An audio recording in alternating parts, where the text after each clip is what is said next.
Bueno, Claudia, su línea de investigación principal es la sistemática de anfibios y reptiles. Ha sido autora y coautora de numerosos artículos relacionados con estudios morfológicos, sistemáticos, ecológicos y revisiones taxonómicas. Y Claudia en varias oportunidades ha visitado países latinoamericanos, de los que cabe destacar su trabajo de tesis doctoral.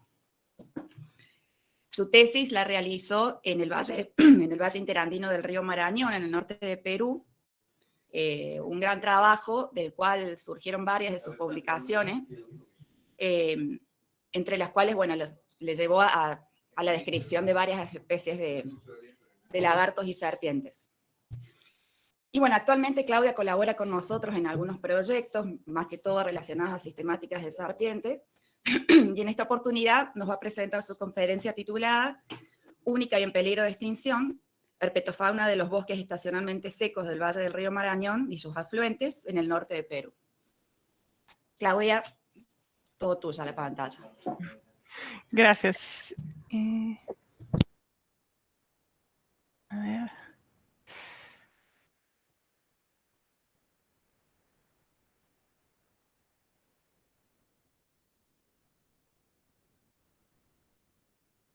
Ok, espero que puedan ver mi presentación. Todo bien. Ok. Bueno, gracias. Ya, gracias para la invitación y para estar. Los números de anfibios y reptiles de Perú y en comparación con los del mundo y de Alemania, que es el país donde vivo. Y Perú es el tercer país más rico en números de anfibios y en noveno lugar con respecto a los reptiles. Si observamos el número de especies conocidos de Perú en los últimos 155 años, vemos que el número sigue aumentando, especialmente en las últimas décadas. Y este enorme aumento deja claro que todavía se pueden esperar muchos nuevos descubrimientos de reptiles y anfibios de Perú en el futuro. Pero ¿por qué Perú tiene tanta riqueza de especies tan alta, con más de 1000 especies en total en anfibios y reptiles? Bueno, la respuesta está en la compleja topografía de Perú. Los Andes, bueno, son la segunda cordillera más grande del mundo, con una altura media de unos 4000 metros en todo el Perú. Y se disponen en cadenas alargadas con los valles dirigidas de norte al sur. Y en los Andes peruanos, el pico más alto es el Huascarán, con casi 7000 metros. Y el punto más bajo es la Abra de Pacuya, con 2145 metros, situado en la depresión de Huancabamba, en el norte de Perú. Y esta depresión representa la única conexión en este-oeste dentro de Perú y es biogeográficamente muy interesante porque presenta tanto una barrera para la dispersión norte-sur de las especies de tierras altas, y también un corredor de dispersión para las especies de las tierras bajas entre la costa del Pacífico y la cuenca del Amazonas. Aquí vemos las diversas formas de la vegetación en Perú y en color verde claro se muestra el bosque seco ecuatorial, y este bosque se extiende desde el sur de Ecuador hasta el norte de Perú, donde se expande a lo largo del oeste de los Andes y con una segunda franja en el valle del río Marañón entre las cordilleras occidental y central, donde llega a una altura máxima de 2800 metros. Y las dos franjas están interconectadas al nivel de la depresión de Huancabamba. Y debido a esta interrupción de los Andes, la fauna del Valle del Río Marañón tiene tres grupos de especies, elementos propios o endémicos debido al aislamiento en esta región, especies disculpan, especies relacionadas con el bosque seco del lado del Pacífico y especies relacionadas con la Amazonía. En esta imagen se puede ver el paisaje del río Marañón, y este río es una de las dos cabeceras del Amazonas. Y en las lomas de los Andes encontramos la típica vegetación de bosque seco dominado por esas plantas de cactus. Y debido a la falta de información acerca de la fauna en este área tan particular, decidí dedicarme al estudio de los anfibios y reptiles de esta región en el marco de mi tesis doctoral.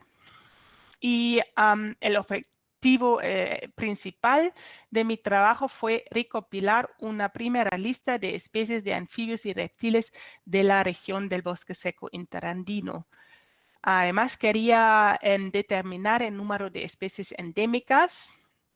Quería recopilar información sobre la ecología, especialmente de las especies menos conocidas. Quería determinar las amenazas que afectan a las especies de la región del Marañón, y todos esos datos deberían servir como una base de datos para futuras investigaciones en la región del Marañón, y también para el desarrollo de programas de conservación. Y en este mapa de la base de datos mundial de áreas protegidas se puede ver todas las áreas protegidas en un verde brillante, y hasta la fecha, aquí vemos el Valle de Marañón, no existe prácticamente ninguna región protegida en todo este valle. Por mis estudios pasé un total de 12 meses en el bosque seco interandino, en esta región, y junto con mis asistentes de campo visitamos a 22 sitios de investigaciones entre los 380 y 2090 metros a lo largo del Marañón y algunos de sus afluentes. Los animales los capturamos a mano con una caña de pescar, con una red, una trampa de tierra, y por supuesto buscamos los animales no solo en el día, sino también en la noche, y intentamos registrar toda la información posible sobre las circunstancias del hallazgo, como la humedad, la temperatura del aire y del sustrato, y los comportamientos que mostraban los animales en el momento de su descubrimiento. Algunas de las zonas de investigación aún no son accesibles en transporte público, por lo que tuvimos que alquilar un burro para nuestro equipaje para llegar a las localidades después de horas de caminatas por esos pequeños senderos andinos. Y así se ve cuando tomamos muestras de tejidos o otros datos de los animales que colectamos. Y por fin, en 2018, podemos publicar los resultados de la investigación en una publicación de más de 100 páginas. Aquí pueden ver todas las especies que encontramos. En total, registramos 68 especies para la región del bosque seco interandino del Marañón y sus afluentes, incluyendo 14 especies de anfibios y 54 especies de reptiles. 34 especies, la mitad de todas las especies son endémicas de Perú, y 31, entonces un poco menos que la mitad, son incluso endémicas del bosque seco interandino del Marañón. Y entre los anfibios, 14 especies son endémicas, y la familia Bufonidae es la más abundante con 4 especies. Y entre los reptiles, 30 especies son endémicas, y la familia Colubridae son los más abundantes.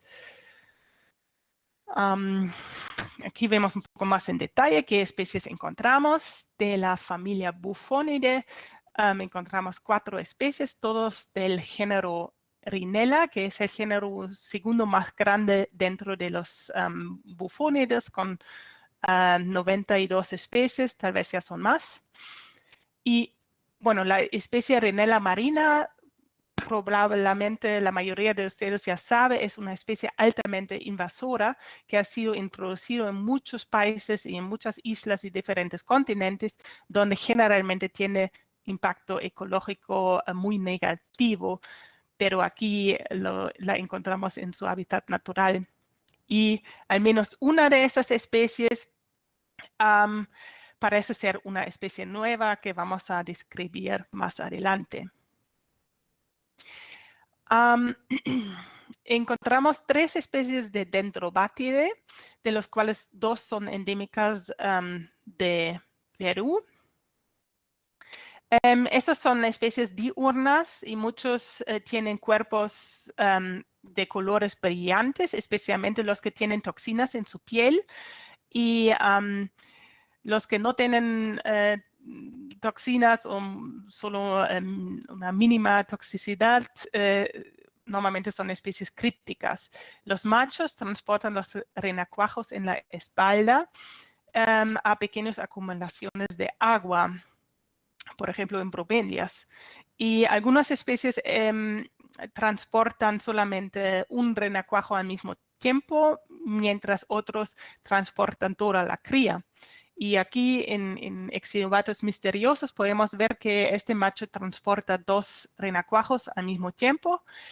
En comparación, las especies de Iluxalos transportan toda la puesta y observamos un Iluxalos elagiistus transportando 27 renacuajos en su espalda.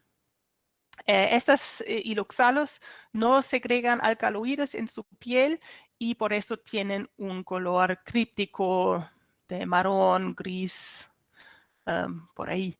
Y Exinobates misteriosos, en cambio, tiene una toxina en la piel y tiene la coloración un poco más llamativo y se podría pensar que es una coloración aposemática que indica la toxicidad de la especie. Pero, sin embargo, si nos fijamos en el hábitat de esta especie, se encuentra principalmente en esas paredes rocosas tan empinadas donde se esconden en estas bromelias.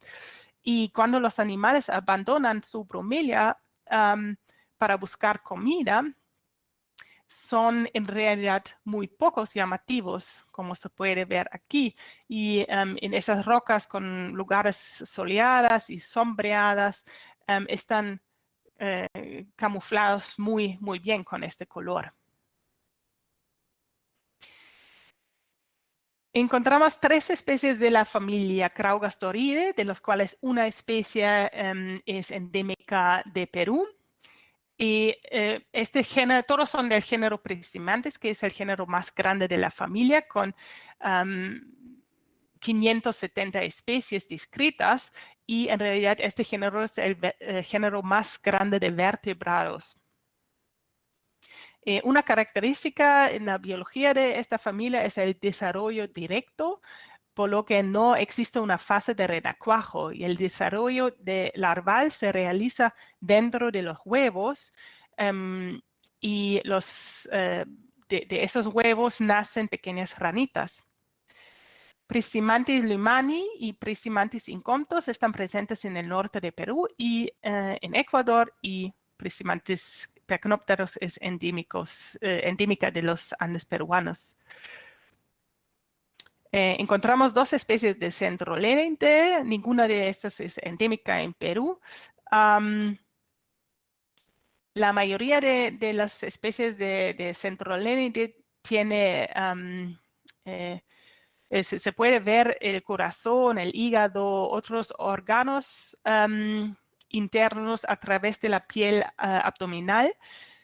Por eso tienen el nombre común rana de cristal. Y las diferentes especies se difieren con respecto a qué órganos se pueden ver y en qué grado son visibles.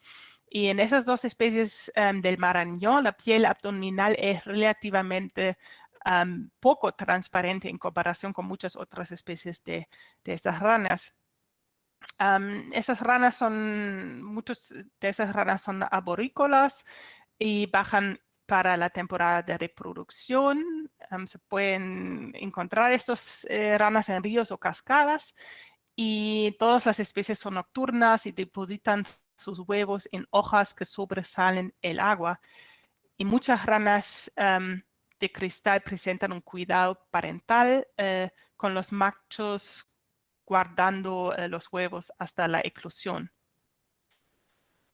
Y en este arroyo de fondo rocoso, que es un afluente del Marañón, que podemos ver aquí abajo, vimos muy numerosos ejemplares de Rilurana mcdiarmidi. De la familia Leptodactylidae encontramos dos especies, ambas del género Leptodactylus.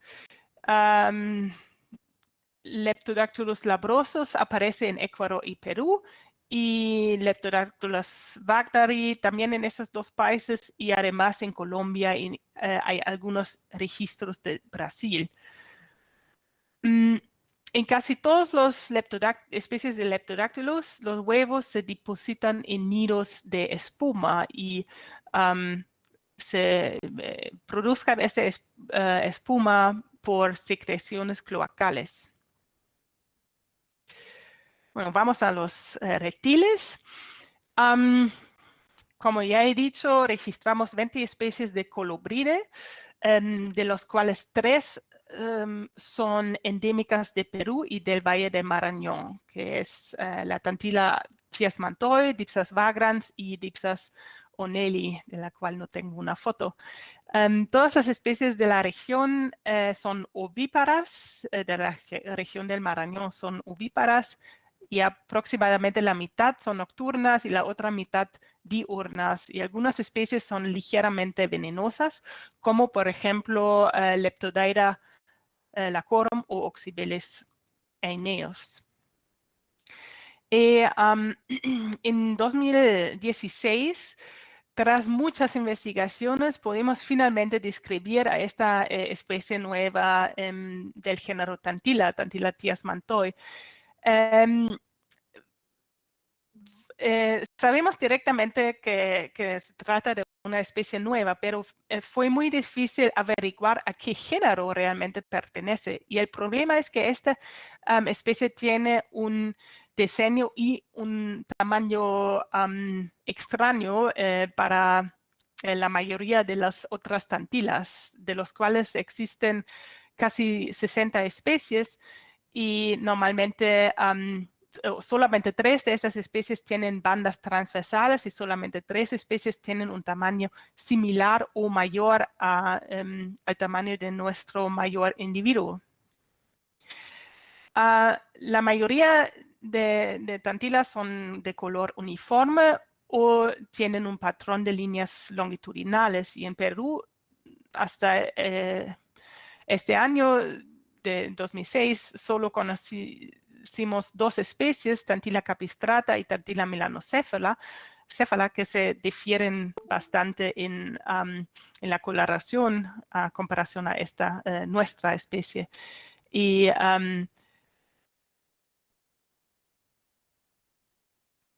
en nuestro caso, por fin los estudios genéticos, junto con el estudio de cráneo mediante imágenes microtomografías, nos indicaron de qué se trata del género Tantila. Y esta especie también tiene un dimorfismo sexual en el que las hembras no tienen manchas en la parte ventral, mientras los hombres, los machos, lo tienen. La familia Leptotyphlopides, una familia de serpiente muy poco conocido, que incluye un total de 142 especies de 14 géneros. En Perú existen 18 especies y todos del género Epictea. Y en el bosque seco del Marañón encontramos a 6 especies, 5 de las cuales son endémicas de Perú. Y los Leptotyphlopidos son serpientes pequeñas de cuerpo delgado, y están caracterizados por solo tener dientes en el hueso dental. Esas serpientes tienen ojos vestigiales y restos de pelvis, y son serpientes fosoriales, se alimentan principalmente de hormigas y termitas, son ovíparas y ponen entre 1 y 12 huevos. Y en 2015 podemos describir 3 de estas especies del género Epictia, entre ellos Epictia septenlineata, que tiene estas 7 líneas longitudinales negras en el dorso. Epictia van Wallachi es una especie poco llamativa de color marroncito. Y Epictia Antonio Garciae tiene una coloración con escamas negras y con un borde amarillo brillante. Una otra familia de serpientes ciegas es la familia Anomalepidae, que consiste en 20 especies de 4 géneros. Y en Perú hay 2 especies, ambas del género Anomalepis. En el Marañón encontramos una especie que es endémica en Perú y también en el Valle del Marañón, que es Anomalepis aspinosos. Lamentablemente no podemos encontrar esta especie y por eso no puedo presentar una foto.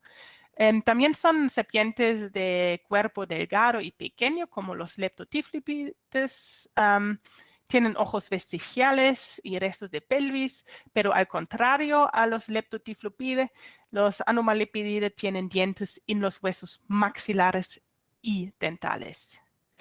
También son serpientes fosoriales y se alimentan principalmente de termitas y hormigas y son ovíparas y ponen entre 2 y 13 huevos. En Perú existen 5 especies de la familia Boidae, de las cuales solo Boa constrictor ortoni se encuentra en el bosque seco del Marañón y esta subespecie es endémica en Perú.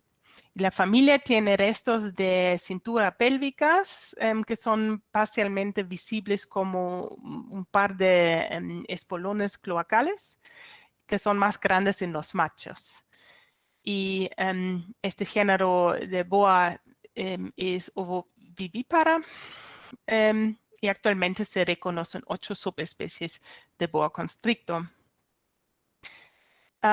Existen 20 especies de elápidos en Perú. Una es una serpiente marina del género Hydrophis y el resto son del género Micrurus, que se llaman también serpientes de corral.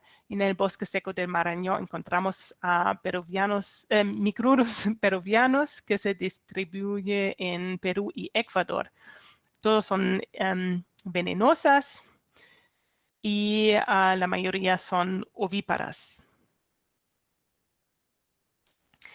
También encontramos una nueva especie presumiblemente endémica del género Bothrops y estamos describiendo actualmente esta especie junto con Paola Carrasco, que está dirigiendo la descripción. El género Bothrops contiene 46 especies en América Central y América del Sur. Todas las especies del género son vivíparas y principalmente nocturnas. Vamos a los lagartijas, los geckos de la familia Philodactylidae, de los cuales encontramos 8 especies del género Philodactylus. Una que probablemente presenta una especie nueva y una especie del género Philopezos. Entonces, en total, 9 especies de esta familia. Todos, excepto a Philodactylus reisis, son especies endémicas de Perú y la mayoría son incluso endémicas del Valle del Marañón. La mayoría son especies nocturnas, son ovíparas y normalmente ponen 2 huevos. Y los géneros Philodactylus y Philopezos son relacionados a vivir en rocas. De estos podemos describir como nueva especie Philopezos marañonensis ya en el año 2006. de la región Balsas. Y esta especie es particularmente interesante porque fue el primer registro del género Filopesos en Perú, y el familiar más cercano se encuentra en el sureste de Bolivia. Y además, esta especie es el gecko más grande de Sudamérica, con un largo máximo de hocico a la cloaca de 128 milímetros. En 2008 podemos describir dos especies de Philodactylidae, Philodactylus del Solari, que es un representante grande en comparación a otros de su género, y Philodactylus thomsoni, una especie pequeña. Y esta especie vive simpático con Filopesos marañonenses y Philodactylus del Solari en muchas de las regiones de su distribución y se distingue por su placa postanal grande. En 2016 también podemos identificar una especie críptica del género Philodactylus con un análisis genético. Philodactylus pachamama también es un representante bastante grande del género. Otros geckos que podemos encontrar son estas dos especies de la familia Spherodactylidae. Ambas son endémicas de Perú y del Valle de Marañón. Esos geckos son de tamaño pequeño.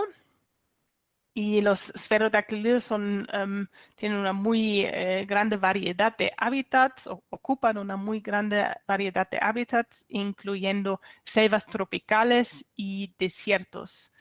Algunas son diurnas, otras nocturnas, y muchas se encuentran en la hojarasca.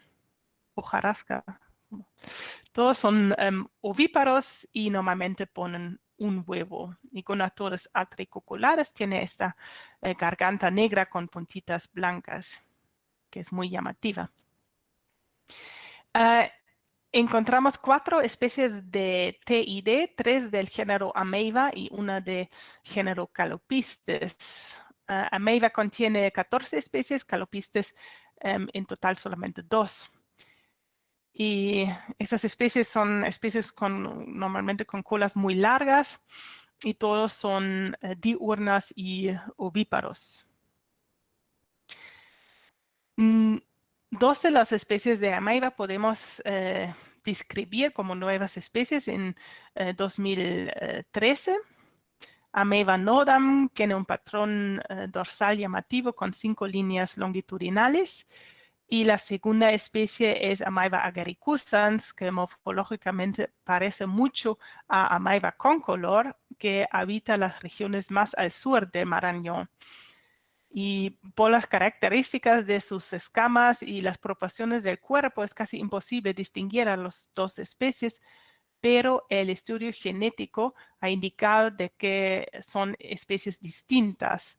Y en este árbol filogenético de algunos representantes del género podemos encontrar Ameiva concolor, que está más relacionado a Ameiva nodam, que es la especie con las 5 líneas longitudinales, que es muy obviamente se diferencia por su patrón, pero también otras características de concolor.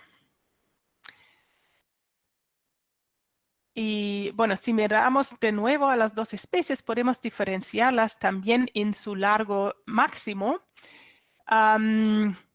donde Ameiva concolor tiene un largo máximo de hocica a la cloaca de 128 milímetros en comparación a 99 en Ameiva agaricusans. Y además los especímenes de Ameiva concolor son generalmente de un color más oscuro y más pobre en contraste. Y el dimorfismo sexual es menos pronunciado. En este mapa podemos ver la distribución de las 3 especies y interesante es que Ameiva nodam, aquí en rojo, está distribuida en el norte y curiosamente su especie hermana, Ameiva concolor, se encuentra en áreas mucho más lejanos, y en las regiones intermedias se encuentra la especie Ameiva agaricusans, que está un poco más alejado en el árbol filogenético de las otras dos especies. Encontramos dos especies de gymnophtalmida, ambas del género Bajia y ambas endémicas del Perú y del Valle del Marañón. Estos gymnophtalmides son en la mayoría lagartijas alargadas y pequeñas. La mayoría tiene extremidades, pero frecuentemente estas son pequeñas o reducidas. Y por lo que sabemos, todas las especies de gymnophtalmides son ovíparas y mayormente diurnas. De la familia Polycrotidae, que comprende 8 especies, todos del género Polycros, encontramos 2 especies. Bueno, en Perú existen 5 especies, pero 2 de estos encontramos en el bosque seco del Marañón. Polycros peruvianos y se distribuye en Perú y Ecuador, mientras Polycros jacqueline es endémica de Perú, del Valle de Marañón. Las colas de esas especies son prensiles, y especialmente los machos de la mayoría de las especies tienen una solapa gular. Se puede ver aquí. La mayoría de las especies puede cambiar de color y son especies arborícolas, diurnas y ovíparos. Y las especies del Marañón presentan un llamativo dimorfismo sexual en la coloración. La especie Polycros jacqueline podemos describir en 2011 como nueva especie. Y esta especie parece ser muy escasa, porque en total solo podemos detectar 6 ejemplares en solamente una localidad de los 22 sitios donde hemos realizado nuestro estudio. Esta especie se distingue de las otras especialmente por sus escamas granulares. Aquí, en comparación con Polycros peruvianos, que también encontramos en el Valle del Marañón, se puede ver las escamas son mucho más grandes, y también esta especie tiene una cresta en la garganta y en el dorso. Pero también esta especie peruvianos podemos encontrar en muchas localidades, y esto es especialmente interesante porque si miramos a la lista roja de las especies, esta especie no está, está data deficient, entonces falta información para su assessment. Y aquí dice que la especie se conoce casi exclusivamente por hallazgos históricos, pero entonces con nuestros datos que podemos colectar, podemos añadir muchas informaciones importantes para la evaluación de la especie. Y por supuesto, publicamos toda esta información en 2011. De la familia Dactyloideae encontramos una especie, Anolis fusco auratus, que tiene una amplia distribución en Sudamérica. Son especies arborícolas que tienen las patas con láminas adhesivas, y las diferentes especies de Anolis tienen una solapa gular, y estas varían en tamaño, forma, coloración y patrón entre las diferentes especies. Muchas especies pueden cambiar su color y son especies diurnas que ponen huevos.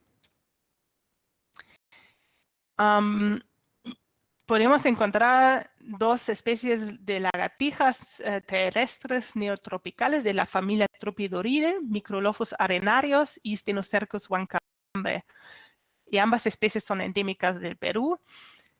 Todas las especies de la familia son diurnas y ovíparas, y en el género Microlophus, las hembras normalmente tienen una coloración muy brillante de la garganta y del lado de la cabeza. Y ellos usan esta coloración para comunicarse con los machos. Y cuando una hembra tiene un color muy, muy brillante, eso normalmente significa que ya lleva huevos, entonces no tiene sentido para el macho acercarse a ella. Y esta especie es muy común en las regiones estudiadas. La familia Cincide cuenta con 1.727 especies en todo el mundo. Es una familia, la familia más grande de lagartijas, pero en Perú solamente encontramos a 4 especies y solamente Basea altamazónica está presente en el Valle de Marañón. Esta especie también se distribuye en Bolivia, Colombia, Brasil y Ecuador.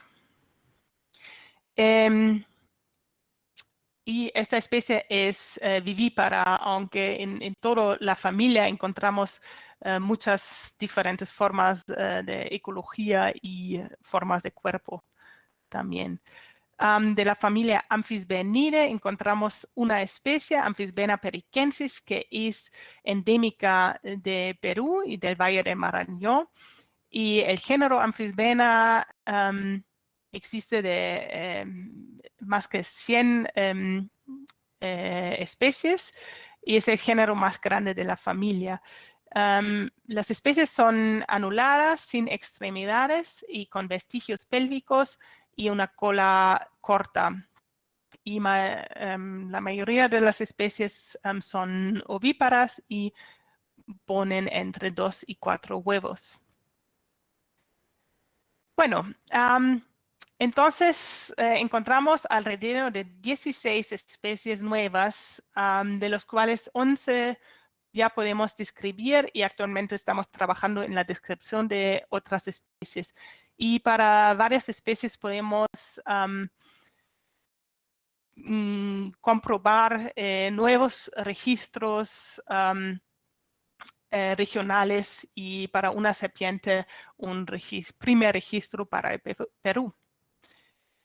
Pero no solamente encontramos reptiles y anfibios que son interesantes, pero también, por ejemplo, esta tarántula de la familia Theraphosidae y esta mantis religiosa de la familia Stagmatoptera, que también resultaron ser especies nuevas. Y entonces esta región no solo es, en esta región no solo se puede descubrir nuevos reptiles, sino también muchas otras especies de animales más. Y la región alberga unos 60 especies endémicas de aves, como por ejemplo este loro Forpos xanthops o este pinzón Incaspisa laeta, que incluso es un género endémico de Perú, de los cuales, de los 5 especies que existen, 3 son endémicas en el Valle de Marañón. Aquí vemos el estado de peligro de la IUCN que tenían las especies registradas en el Marañón en el año 2004. Entonces, antes de que publicamos nuestros resultados. Y en esta época, lo más llamativo es el gran número de especies que aún no han sido clasificados. Y este gran número demuestra la necesidad de tomar acción y clasificar las especies lo antes posible. Y aquí vemos la situación en este año. Mientras tanto, muchas especies ya podrían ser clasificadas y en muchos casos también por los datos que hemos recopilado en este estudio. Y por lo tanto encontramos solamente 15 especies que no han sido evaluados y también un gran porcentaje de especies que están en alguna forma en peligro. Entonces, como podemos ver, la fauna del bosque seco interandino se caracteriza por un alto endemismo y desafortunadamente también se encuentra altamente amenazada por la destrucción del hábitat. Y la deforestación por tala y quema se lleva a cabo principalmente para generar tierras para la agronomía y el cultivo de drogas, así como también la explotación de recursos naturales. Y actualmente la amenaza más grave son proyectos de represas. Y bueno, 3 meses antes del fin de su mandato en 2011, el expresidente Alan García firmó el contrato para la construcción de 20 proyectos de represa en el Valle del Marañón. En esta publicación del 2012 en PLOS ONE, está juntado todos los detalles de estas represas y en este mapa se puede ver en color lila las represas que ya existen y en color naranja las que están planeadas. Y se puede ver que a lo largo del río Marañón casi no existen represas hasta el año en este año 2012, pero estaba previsto embalsar la mayor parte del río. Y aquí se puede ver el impacto negativo que tienen estas represas en el medio ambiente. Y en color verde son los con poco impacto, en amarillo con moderado y en rojo con alto impacto negativo. Y se puede ver que casi todas las represas del Marañón tendrán un alto impacto negativo. Y aquí están los lugares de mis estudios y aquí uno de los represas que se llama Cumba 4, que ya está en construcción desde 2011 y que está por encima del río Laucano. Aquí se puede ver las inmensas inundaciones que están planeados para este proyecto de 37.5 kilómetros cuadrados de embalse. Y aquí se puede ver el ancho del embalse en comparación al ancho del original del río y también se puede ver cuántos pisos altitudinales van a ser afectados por ese embalse. Y bueno, en este mapa se pueden ver los 20 proyectos de presas previstos en el Marañón hasta 2020. Eso significaría que apenas quedarán zonas de flujo libre en este río. Y como mencioné, el Marañón es el río, uno de los 2 cabeceras del Marañón, del Amazonas. Y hay muchas especies de peces que migran a las largas distancias para desovar en las cabeceras, pero con los muros de presas no pueden migrar en el futuro y todavía no es posible evaluar el impacto negativo que esas represas tendrán en la flora y fauna, no solo de los valles del bosque seco interandino, sino también de toda la región amazónica.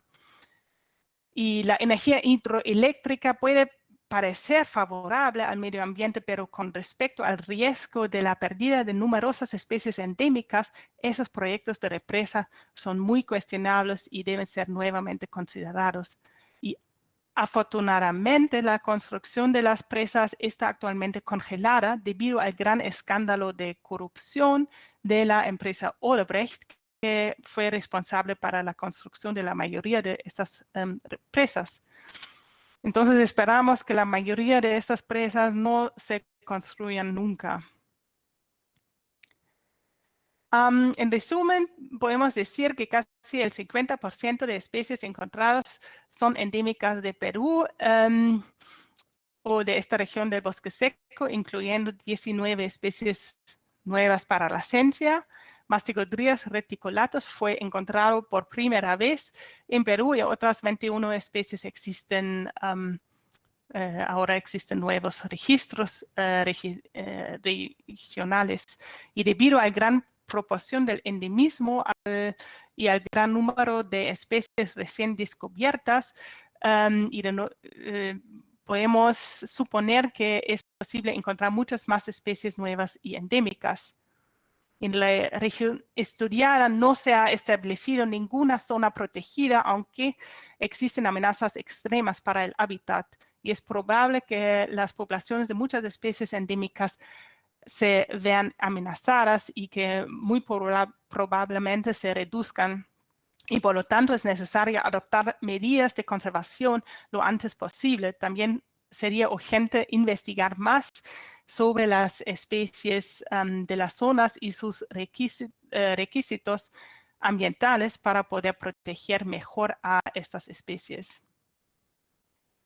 Y bueno, por cierto, al nombrar a las 2 especies de ameiva en 2013, decidimos algo especial para llamar la atención sobre la amenaza que representan las presas para el hábitat.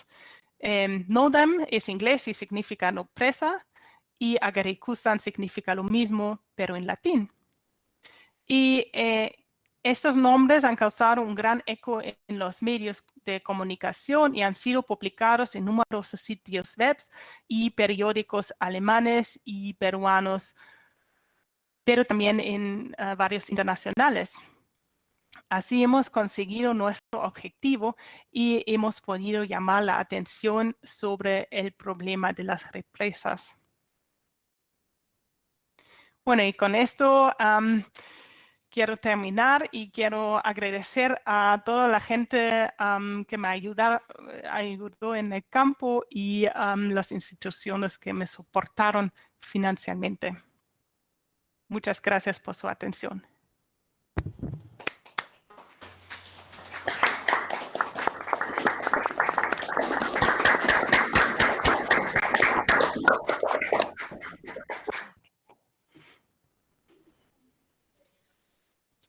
Muchas gracias, Claudia.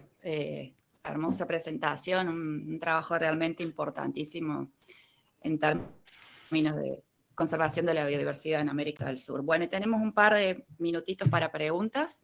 Si alguien quiere preguntarle algo a Claudia. Ángela, si querés activar tu cámara. Sí, buenos días. Hola. Muchas gracias por la presentación, Claudia. Me llamó mucho la atención que de tu exposición no escuché especies de hílidos. No, ¿podrías recordarme? No escuché mayor cosa sobre hílidos y pues en Colombia los hílidos ocupan por debajo de 2.000 metros más o menos el 30% de la diversidad en todos los ecosistemas. No sé, ¿por qué?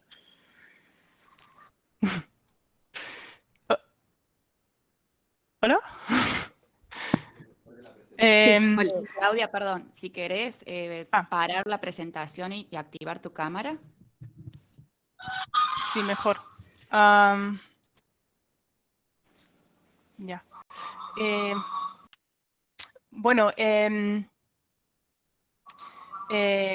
no entendí bien que... hílidos, ok, ahora sí. A veces tengo... bueno, no encontramos ninguna especie. No sé, tal vez es demasiado seco los lugares donde estuvimos, pero en esta región no hemos encontrado ninguna especie de hílido. No sé por qué. Gracias. De pronto en mi presentación el viernes empezamos a saber qué pasa. Creo que tengo especímenes de Cimex de Huancabamba, pero voy a revisar.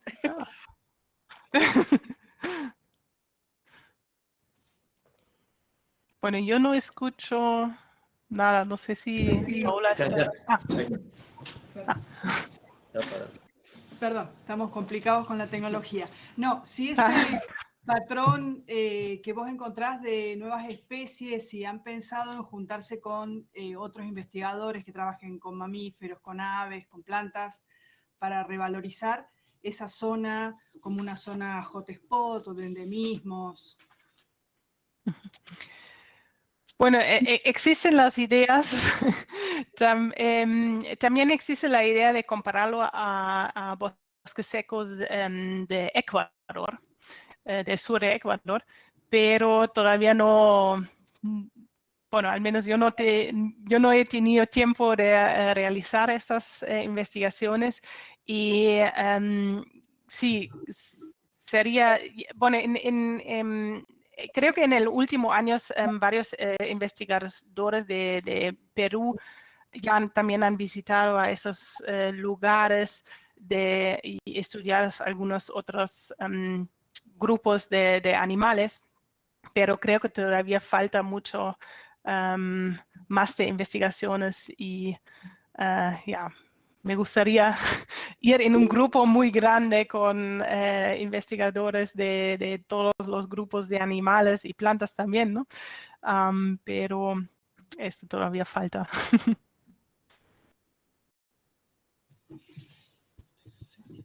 Seba, ¿tenés una pregunta? Sí, ¿qué tal? Bueno, felicitaciones, Claudia. Te quería preguntar acerca de si han podido ver algo de gradientes altitudinales en relación al río Marañón y las laderas de las cordilleras, digamos, sobre todo pensando en la cuestión de si llega a haber zonas de inundación, si son muy diferentes, digamos, y se han podido ver algo así de gradientes, si lo que se pierde, se perdería potencialmente, es reemplazable en relación a los gradientes de las cordilleras, tanto central como las cordilleras que encajan al río Marañón. Eso era mi pregunta. Bueno, no hemos tenido la posibilidad de hacer muchas comparaciones, pero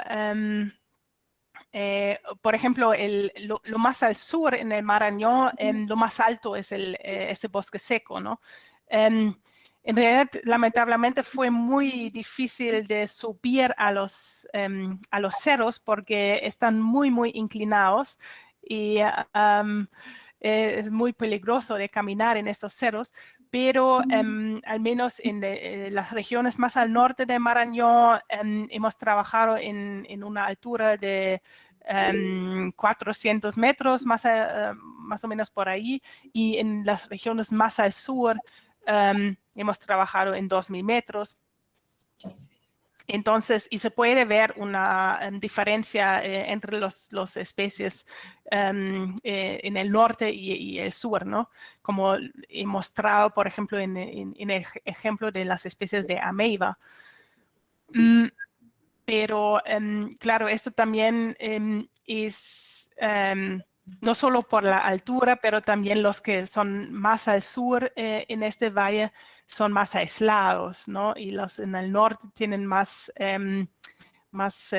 contacto con especies del lado Pacífico y del lado de la Amazonía. Entonces, esas diferencias también pueden ser influenciados por el aislamiento o Bueno, vamos a escuchar la pregunta de Gisela y luego pasamos a la próxima sesión. Gisela. Hola, buenos días. Bueno, primero, muy interesante, muy linda la charla, Claudia, la conferencia.